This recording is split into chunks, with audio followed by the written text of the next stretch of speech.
At the far end of the track, Amato was standing by after having eliminated Gary Ormsby in the first round. He was anxiously watching Eddie Hill, and it was immediately obvious there was a problem for Hill. No reverse in his machine as the crew scrambled to push him back to the starting area. From the onboard camera, you could see his wife, Ursi, directing the crew, urging them back into position as the defending Top Fuel champion Dick LaHaye, who won the title a year ago by a mere 42 points against Amato, sportingly waited for Hill to stage.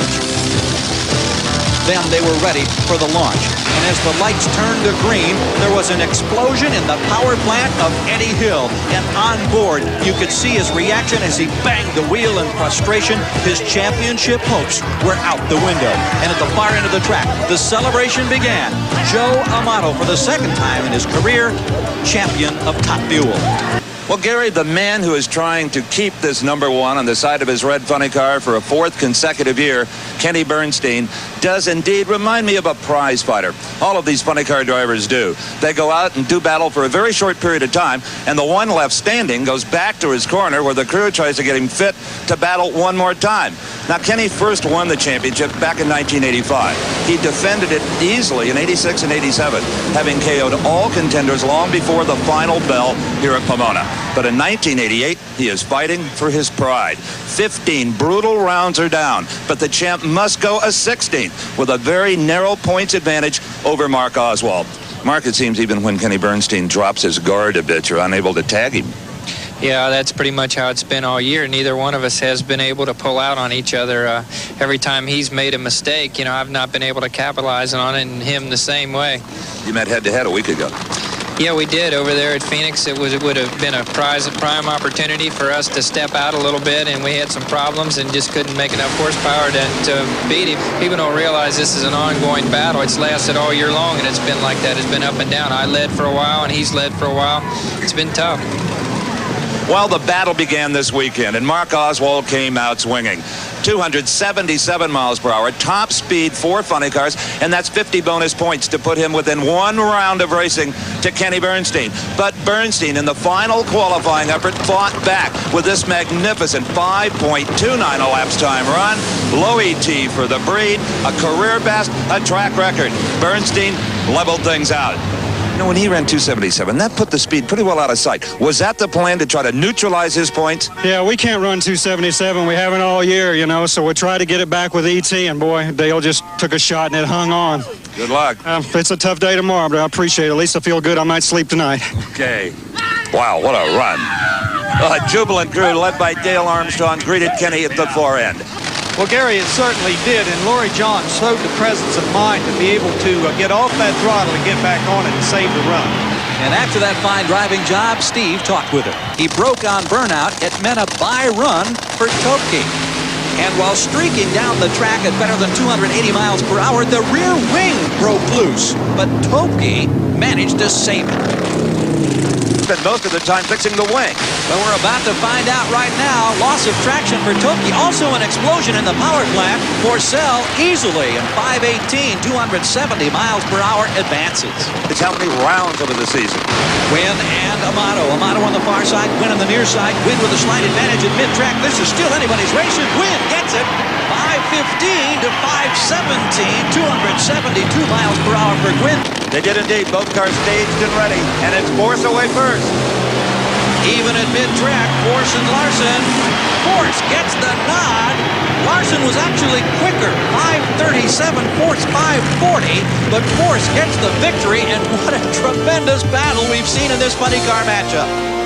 Gary, there are 0.4 of a second between the amber and the green, and the driver's trying very hard to get close to that.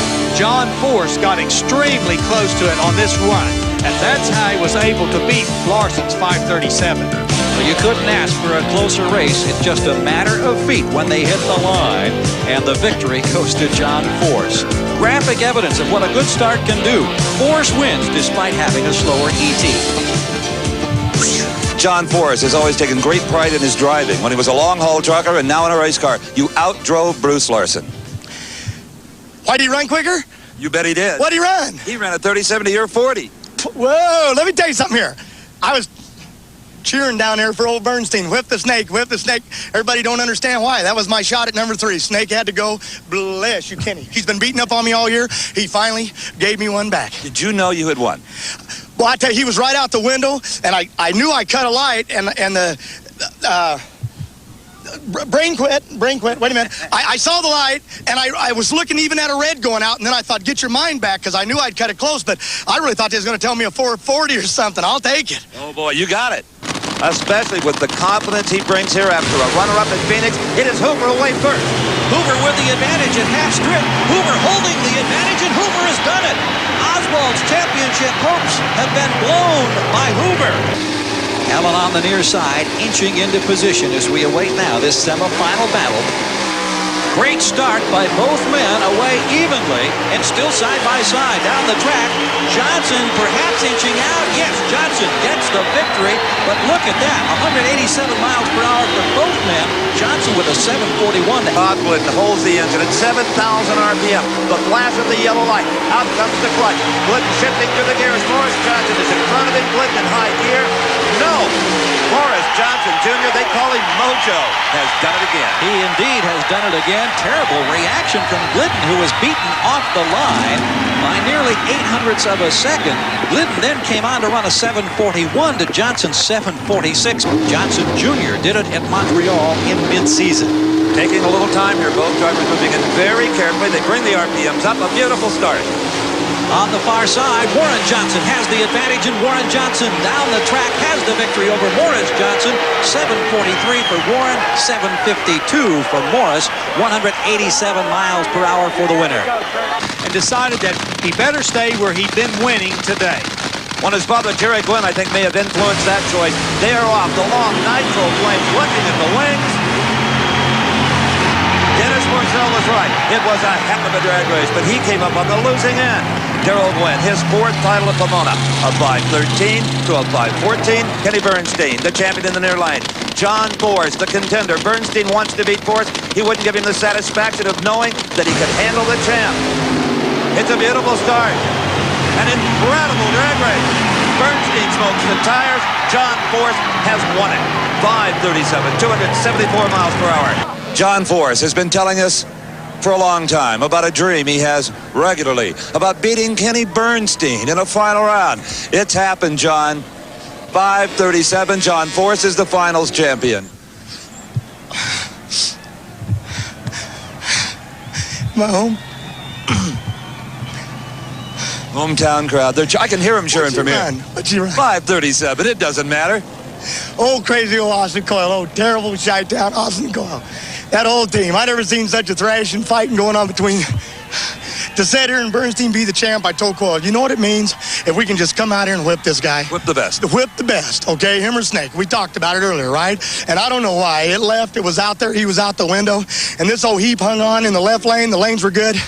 I want to thank my sponsors, naturally. I mean, all the people. Castro, Jolly Rancher, the Wax Shop. But I tell you what else. Couldn't be here without my wife, my kids, NHRA, Wally Parks. I love all of you guys. All right, John Force. And here comes the crew for maybe the hardest working man to be a professional drag racer we have ever encountered.